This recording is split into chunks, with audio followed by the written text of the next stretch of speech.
आइए बच्चों, एक्सरसाइज 13.1 में क्वेश्चन नंबर 26 से सोल्यूशन स्टार्ट करते हैं। तो बच्चों क्वेश्चन नंबर 26 हमारे पास find limit x tends 0 f(x) where f(x) is equal to x divide में mod x is equal to not 0 x is equal to 0। ये हमारे पास फंक्शन दिया हुआ है और इस फंक्शन के अकॉर्डिंग हमको सोल्यूशन करना है, मतलब वैल्यू फाइंड करना है लिमिट x टेंस 0 की। तो आइए किस तरह से इसको करते हैं। सबसे पहले हमारे पास जो फंक्शन है उसको नोट करते हैं। Function f(x) is equal to हमारे पास गिवन है। आइए देखते हैं, ये हमारे पास x और ये मॉड x। यहाँ पर कंडीशन आपके पास है x is equal to not 0। आप यहाँ x इज इक्वल टू 0 नहीं ले सकते। जब x इज इक्वल टू 0 नहीं ले सकते तो आप x ग्रेटर देन 0 ले सकते हैं, x लेस देन 0 ले सकते हैं, लेकिन 0 नहीं ले सकते। अब यहाँ पर आपके पास वैल्यू 0 है, तो ये कब वैल्यू 0 है? जब x इक्वल टू आप 0 लेंगे। अब आइए बच्चों देखिए, सबसे पहले आपको यहाँ पर ये देखना है कि हमारे पास मॉड है और मॉड को हम किस तरह से फिनिश करते हैं। मॉड को फिनिश करने के लिए आपके पास ये कंडीशन होती है बच्चों। देखिए, अगर हमारे पास मॉड के हमारे पास दो सोल्यूशन होते हैं, एक प्लस में और एक माइनस में। तो मॉड x की वैल्यू पॉजिटिव कब होती है? पॉजिटिव तब होती है बच्चों जब x ग्रेटर देन 0 होता है। जब x की वैल्यू 0 से ग्रेटर होती है, तो जब मॉड से बाहर x को फाइंड करते हैं तो हमारे पास इसकी वैल्यू पॉजिटिव आती है। लेकिन अब आप कहेंगे कि फिर मॉड x की वैल्यू निगेटिव कब आती है? तो x की वैल्यू बच्चों निगेटिव मॉड से बाहर तब आती है जब यहाँ पर x लेस देन 0 होता है। तो इस तरह से ये माइनस x होगा। अब आप कहेंगे कि x लेस देन 0 का मतलब जैसे 0 से कम वाली वैल्यू -1, -2, -3। अब आपको ये कंफर्म है कि अगर मान लो मॉड हमारे पास -3 है तो इसका फाइनली सोल्यूशन +3 होता है। तो इसका सोल्यूशन भी प्लस में ही आएगा। क्यों आएगा? क्योंकि आप x 0 से छोटी वैल्यू डालेंगे यहाँ x की जगह। तो जब 0 से छोटी वैल्यू डालेंगे, जैसे -3 डालते हैं, तो -1 पहले से और एक माइनस वो आएगा, तो इस तरह से ये पॉजिटिव वैल्यू हो जाएगी। मतलब -x ये है आपके पास और -x के प्लेस पे -3 डालेंगे तो ये माइनस माइनस प्लस हो जाएगा। तो ऑल ओवर जो उसका सोल्यूशन है वो पॉजिटिव ही आना है। तो सबसे पहले बच्चों आपको क्या करना है, इसको सिंप्लीफाई कर लेना है। तो सिंप्लीफाई करने के लिए आगे देखिए, क्योंकि x की वैल्यू हमारे पास जो है x is equal to not 0। तो x is equal to not 0, तो इसका मतलब है x की वैल्यू 0 नहीं हो सकती, बाकी कुछ हो सकती है। तो आइए इसकी वैल्यू क्या क्या हो सकते हैं देखते हैं बच्चों। तो यहाँ पर हम लेते हैं, एक बार हम ले लेते हैं कि x ग्रेटर देन 0। यहाँ x ग्रेटर देन 0 लेते हैं, फिर एक बार हम x लेस देन 0 लेते हैं और एक बार x इक्वल टू 0 तो गिवन ही है। यहाँ पर कंडीशन आपके पास ये आ जाती है। अब यहाँ पर देखिए बच्चों, यहाँ जब हम x ग्रेटर देन 0 लेंगे तो मॉड से बाहर लाने के लिए हमको यहाँ प्लस साइन लेना पड़ेगा। अब जब x लेस देन 0 लेंगे तो इसको मॉड से बाहर लाने के लिए हमको क्या करना पड़ेगा? -x लाना पड़ेगा। अब इसको और भी सिंप्लीफाई करना चाहो कर लीजिए। तो f(x) इज इक्वल टू अब आपके पास आने वाला है, देखिए बच्चों यहाँ पर, अब यहाँ x कैंसिल हो जाएगा, 1 आएगा। कब आएगा? जब x ग्रेटर देन 0। अब यहाँ x कैंसिल हुआ लेकिन -1 आएगा। कब आएगा? जब x लेस देन 0। अब यहाँ पर 0 कब आएगा? जब x इक्वल टू 0। तो अब आपका ये फंक्शन क्या हो गया? सिंप्लीफाई हो गया। अब इस सिंप्लीफाई के लिए अब आप देखिए बच्चों, हमारे पास ये जो डेफिनेशन है, हमारे पास 2 डेफिनेशन है। तो यहाँ पर तो किस तरह से हम इसको आगे सॉल्व करते हैं ये बात सीखना है। तो इसके लिए सबसे पहले बच्चों देखिए, हमारे पास डबल फंक्शन है, मतलब इसको हम ले सकते हैं LHS और HL लिमिट के अकॉर्डिंग। तो जैसे हम इसमें लेफ्ट हैंड लिमिट लेते हैं, तो लेफ्ट हैंड लिमिट के लिए देखिए कंडीशन बच्चों इसमें, और इधर RHL लेते हैं तो RHL के लिए देखिए कंडीशन। तो यहाँ पर हमें लेना है लिमिट x टेंस 0। अब एक बार आपको क्या करना है, LHS का मतलब होता है कि 0 से छोटी वाली वैल्यू, और एक बार लेंगे जब 0 से बड़ी वाली वैल्यू के लिए। तो 0 से बड़ी वाली वैल्यू के लिए यानी कि RHL यानी कि प्लस में लेंगे। अब इसमें फंक्शन आपके पास कैसे कैसे यूज होंगे ये बात और देख लेते हैं। तो जब यहाँ पर हम फंक्शन लेते हैं 0 से छोटी वाली वैल्यू, तो 0 से छोटी वाली वैल्यू के लिए हमको क्या करना है? 0 से x लेस देन 0, तो यहाँ पर -1 लेंगे। और यहाँ पर क्या करेंगे, जब x ग्रेटर देन 0 तो इसके लिए x ग्रेटर देन 0 के लिए प्लस वाली वैल्यू लेंगे, तो यहाँ पर आएगा प्लस। इसका मतलब है कि RHL is equal to not RHL। आप ये कह सकते हैं कि LHL is equal to not RHL। ये दोनों भी आपके पास वैल्यू इक्वल नहीं हो पाई। जब इक्वल नहीं होती तो आपके पास क्या कंडीशन है बच्चों, जब इक्वल नहीं होती तो आप कह सकते हैं इसमें कि limit does not exist at x is equal to 0, यानी कि x इज इक्वल टू 0 पर हमारी लिमिट एक्सेस नहीं हो रही, मतलब जो हमारा ग्राफ बनेगा वो कॉन्टिन्यूअस नहीं बनेगा। आइए बच्चों क्वेश्चन नंबर 27 देखते हैं। क्वेश्चन नंबर 27 हमारे पास है बच्चों, देखिए find limit x tends 5 fx where fx is equal to mod x minus 5, मतलब इसका हमें सोल्यूशन करके देना है। तो ये क्वेश्चन तो बिल्कुल इजी है बच्चों, जैसे क्वेश्चन नंबर 1 से लेकर 20 तक हमने किया है उसी तरह करना है, क्योंकि ये हमारे पास जो क्वेश्चन है ये सिंगल डेफिनेशन क्वेश्चन है। जब सिंगल डेफिनेशन क्वेश्चन है तो इसमें हमें, चूँकि अब हम डबल डेफिनेशन दे क्वेश्चन की तरह इसको नहीं कर सकते, क्योंकि वो तब करते थे जब हमारे पास 0 बाई 0 आ जाता था, या इनफाइनाइट बाई इनफाइनाइट आता था, या इनफाइनाइट माइनस इनफाइनाइट आता था, तब उस कंडीशन को हम लागू करते थे LHL और RHL की कंडीशन से। लेकिन ये हमारे पास सिंगल डेफिनेशन क्वेश्चन है, इसलिए हम इसको डायरेक्ट कर सकते हैं। तो डायरेक्ट करने का मतलब जैसे पहले हम करते आए हैं, अगर हमारे पास लिमिट x टेंस 1 था और fx, यानी कि अगर यहाँ पर 2x प्लस 1 था तो हम x की वैल्यू सीधे डाल देते थे, और यानी 2 into 1 plus 1 is equal to 2 plus 1 मतलब 3। तो इसी तरह से इसका सलूशन करना है, इसको अलग कोई मेथड से यूज नहीं करना है इसे बच्चों। तो इसके लिए आप किस तरह से करेंगे, देखिए यहाँ पर आपको क्या करना है, सीधे लिमिट, पहले आप इसका फंक्शन लीजिए, fx हमारे पास है कितना, fx हमारे पास है मॉड x माइनस 5, और ये हमें वैल्यू फाइंड करना है limit x tends 5, limit x tends 5 find करना है fx। आइए इसकी वैल्यू डालते हैं। जैसे हम इसकी वैल्यू डालेंगे तो अब आपके पास ये फंक्शन लिमिट x टेंस 5 और इसकी वैल्यू डालते हैं fx की कितनी है, मॉड x माइनस 5। अब यहाँ पर क्या करना बच्चों, x के प्लेस पे 5 डाल दीजिए, तो मॉड 5 माइनस 5। अब प्लस, यानी कि 5 को जब मॉड से बाहर लाएंगे तो ये पॉजिटिव साइन के साथ ही आएगा, तो ये मॉड 5 की वैल्यू 5 होगी, एक माइनस में 5 है, दोनों कैंसिल हो जाएंगे। तो इस तरह से इसका फाइनली आंसर क्या आएगा, 0। तो इस तरह से बच्चों क्वेश्चन नंबर 27 बहुत ईजी था, उसको बहुत आसान तरीके से आपने सॉल्व कर लिया। नेक्स्ट क्वेश्चन देखते हैं। क्वेश्चन नंबर 28 देखते हैं बच्चों। क्वेश्चन नंबर 28 हमारे पास है, suppose fx is equal to a plus bx कब होगा, x ग्रेटर देन 1 के लिए, 4 कब होगा, x इज इक्वल टू 1 के लिए, फिर b माइनस ax कब होगा, x लेस देन 1 के लिए। देखिए बच्चों इसमें x less than 1 greater than, दोनों के लिए कंडीशन एक जैसी नहीं हो सकती। क्वेश्चन नंबर हमारे पास 28 है, ये लेस देन है बच्चों, यहाँ पर x लेस देन 1 और लास्ट में x ग्रेटर देन 1। तो क्वेश्चन आपने देखा, and if limit x tends fx is equal to 1 what is the possible value a and b, मतलब उसने ये सारी डेफिनेशन दे दिया है फंक्शन की, और आपसे कहता है कि आप ऐसा करिए a और b की वैल्यू फाइंड कर लीजिए।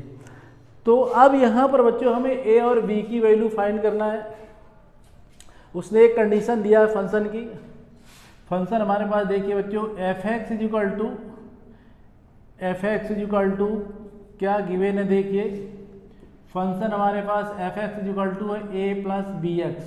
ये तब है जब x लेस देन 1, जब x की वैल्यू 1 से लेस हो, और ये 4 कब है, जब x इज इक्वल टू हमारे पास 1 हो, और यहाँ पर b माइनस ax कब है, जब हमारे पास x ग्रेटर देन 1 हो। मतलब ये आपको कंफर्म हो गया होगा कि यहाँ जो हमारे पास जो है सिंगल डेफिनेशन नहीं है, डबल डेफिनेशन नहीं है, ट्रिपल डेफिनेशन है। तो ट्रिपल डेफिनेशन का हमारे पास क्वेश्चन है, तो किस तरह से हम इसमें सलूशन देंगे। तो सबसे पहले देखिए बच्चों, limit limit x tense 1 f(x). अब इसके लिए हमको क्या लेना है, जब हम इसके लिए लेंगे तो ये वैल्यू हमारे पास किसके इक्वल है, 4 के इक्वल है बच्चों। वैसे हमें गिवन भी है, अगर हम यहाँ पर डालते हैं 1 डालेंगे तो 1 के लिए बच्चों हमारे पास है इसकी जगह लिमिट x टेंस 1 और यहाँ पर f1 अगर आप निकालना चाहें तो इसकी वैल्यू 1 के इक्वल है। एक कंडीशन हमारे पास ये हो गई। अब आपके पास देखिए एक और कंडीशन है, इसमें लेते हैं। एक हमारे पास कंडीशन है HL की, तो HL के लिए हमको क्या करना है, HL के लिए हमको लेना है लिमिट x टेंस 1 यहाँ पर माइनस के लिए -1 लेंगे और fx यूज करेंगे। इसके बाद आगे इसी को जैसे सॉल्व करते हैं तो हमारे पास आएगा लिमिट x टेंस -1 और fx की वैल्यू कौन सी डालने वाले हैं आप, x 1 से लेस है तो x लेस देन 1, तो यह हमारे पास फर्स्ट पार्ट होगा हमारे पास, तो यहाँ डालेंगे a प्लस bx। अब क्या करेंगे बच्चों, यहाँ से हम इस वैल्यू को x की जगह 1 डाल देते हैं तो यहाँ बनेगा a प्लस b और इंटू 1, तो ये हमारे पास a प्लस b फाइंड हुआ। अब आपको RHL के लिए कंडीशन यूज करना है, तो RHL के लिए जब हम लेते हैं बच्चों तो RHL के लिए फिर यूज करेंगे लिमिट x टेंस, अब यहाँ पर +1 यूज करेंगे fx, +1 यहाँ यूज करेंगे और इस तरह से फिर लिमिट x टेंस +1। अब यहाँ पर 1 की वैल्यू मतलब x की वैल्यू 1 से ग्रेटर है, तो ग्रेटर के लिए हम ये फंक्शन लेते हैं तो हमारे पास ये बनेगा b माइनस ax। अब इसमें वैल्यू डाल देते हैं x की, तो x की जगह 1 डालते हैं तो b माइनस a इंटू 1, यानी हमारे पास ये कंडीशन आती है b माइनस a की। अब इसके लिए हमको क्या करते हैं, चूंकि a b की वैल्यू फाइंड करना है तो अब ये एग्जिस्ट तो होगा, फंक्शन हमारा एग्जिस्ट होगा, मतलब लिमिट हमारी एग्जिस्ट होगी। तो इसके लिए हम क्या करते हैं, अब इन तीनों को इक्वल कर लेते हैं। तो हम यहाँ पर कहेंगे function f1 is equal to होगा लेफ्ट हैंड लिमिट और इज इक्वल टू होगा राइट हैंड लिमिट। अब इसके लिए क्या करना होगा, तो इसकी वैल्यू हमारे पास f1 की कितनी गिवन है, f1 की वैल्यू हमारे पास जब हम x1 डालेंगे तो इसकी वैल्यू बच्चों 4 थी। f1 की वैल्यू देखिए बच्चों, एक बार कंडीशन इसकी कंफर्म कर लो। यहाँ देखिए बच्चों, जब हमने x इक्वल टू 1 लिया है तो इसके लिए वैल्यू हमारे पास 4 है, x इक्वल टू 1 के लिए 4 है, तो यहाँ पर हम क्या करते हैं, यहाँ 4 डालते हैं। और LHL के लिए हमारे पास जो वैल्यू थी देखिए, LHL के लिए a प्लस बी हमारे पास वैल्यू है a प्लस बी, और ये RHL के लिए हमारे पास जो वैल्यू है b माइनस a। ये हमारे पास कंडीशन है बच्चों। तो आप देखिए ये एक बार हम इनको इक्वल कर लेते हैं, अगर इनको इक्वल कर लेते हैं तो a plus B is equal to B minus a। अब यहाँ आप देखिए b से b कैंसिल हो जाएंगे बच्चों, तो a को इधर लाते हैं तो a plus a is equal to इधर 0 बचता है, तो 2a इज इक्वल टू 0, तो a की वैल्यू कितनी आई 0/2, मतलब a की वैल्यू फाइनली 0 आ गई। a की वैल्यू आपको मिल चुकी है। अब b की वैल्यू कैसे फाइंड करेंगे बच्चों, b की वैल्यू फाइंड करने के लिए अब आपके पास इक्वेशन है LHL RHL में किसी को ले लीजिए। तो यहाँ पर हमारे पास कंडीशन थी, यहाँ पर आप कहीं पर ले लीजिए, जैसे a plus B is equal to 4 ले लीजिए, इनको हम इक्वल कर लेते हैं। तो यहाँ पर जैसे इसकी वैल्यू a की 0 डालेंगे तो b इज इक्वल टू 4, मतलब फाइनली b की वैल्यू कितनी आ गई 4। तो इस तरह से बच्चों आपने क्या किया, सबसे पहले आपने कंडीशन क्लियर किया। कौन सी कंडीशन आपके पास थी कि सबसे पहले fx की वैल्यू फाइंड कर लिया, फिर LHL की वैल्यू फाइंड कर लिया, फिर RHL की वैल्यू फाइंड कर लिया, और ये जितने भी आपके पास कंडीशन थी इक्वल कर लिया। इक्वल करने के बाद आपने देखिए LHL RHL को इक्वल करके a की वैल्यू फाइंड कर लिया, फिर फंक्शन को LHL के साथ इक्वल करके आपने फिर b की वैल्यू फाइंड कर लिया। इस तरह से आपका क्वेश्चन है बच्चों डन हो गया। आज बच्चों क्वेश्चन नंबर 29 देखते हैं। क्वेश्चन नंबर 29 हमारे पास है, let a1 a2 dash an be fixed real number and define function fx is equal to x minus a1 second bracket x minus a2 dash x minus an। What is limit x tends 1 fx for some a is equal to not a1 a2 dash an। Compute limit x tends A fx। अब आपको बताना है, इसमें 2 part हमारे पास है बच्चों। एक बार तो हमें इस पार्ट का आंसर देना है और एक बार हमें इसका आंसर देना है। तो क्वेश्चन लगता है आपको बहुत बड़ा है, लेकिन ऐसा है नहीं, क्वेश्चन में कुछ जान नहीं बच्चों। तो आइए देखते हैं सोल्यूशन इसका किस तरह से हम इजली कर सकते हैं। तो सबसे पहले हमारे पास फंक्शन है, function fx is equal to x minus a1 x minus a2, और भी आप लिख सकते हैं x minus a3 dash dash dash dash dash x minus an, मतलब आप ये लिख सकते हैं इसमें। अब आपको इससे ये कहा गया है a is equal to not a1 a2 an तक, मतलब ये a की वैल्यू इनके इक्वल नहीं हो सकती है। कहते हैं ये, अब इसमें से कोई फिक्स रियल नंबर हो सकता है। फिक्स रियल नंबर का मतलब जैसे 1 2 3 4 5 कुछ भी हो सकता है। तो अब आपको फाइंड क्या करके देना है, फाइंड करना है बच्चों हमारे पास लिमिट x टेंस a1, इसकी वैल्यू फाइंड करना है, और ये हमारे पास fx हुआ है। अब इसमें क्या करना है, तो इसमें फंक्शन डाल दीजिए, fx की वैल्यू डालते हैं यहाँ पर। तो लिमिट x टेंस a1, और यहाँ पर जो fx की वैल्यू हमारे पास है x minus a1 x minus a2 x minus a3, और भी आप ले सकते हैं x माइनस a4 तक, और यहाँ पर x माइनस an तक। अब यहाँ पर x के प्लेस पे a1 डालते हैं, तो यहाँ पर बनेगा a1 माइनस a1, यहाँ a1 माइनस a2, यहाँ a1 माइनस a3, और इसी के साथ डैश डैश, और यहाँ a1 माइनस an। अब देखिए बच्चों, a1 से a1 कैंसिल हो जाएगा, तो अब आपके पास क्या बच पाएगा, यहाँ 0 बचेगा, और यहाँ पर a1 माइनस a2, यहाँ a1 माइनस a2 के बाद a3, और डैश डैश यहाँ a1 माइनस an।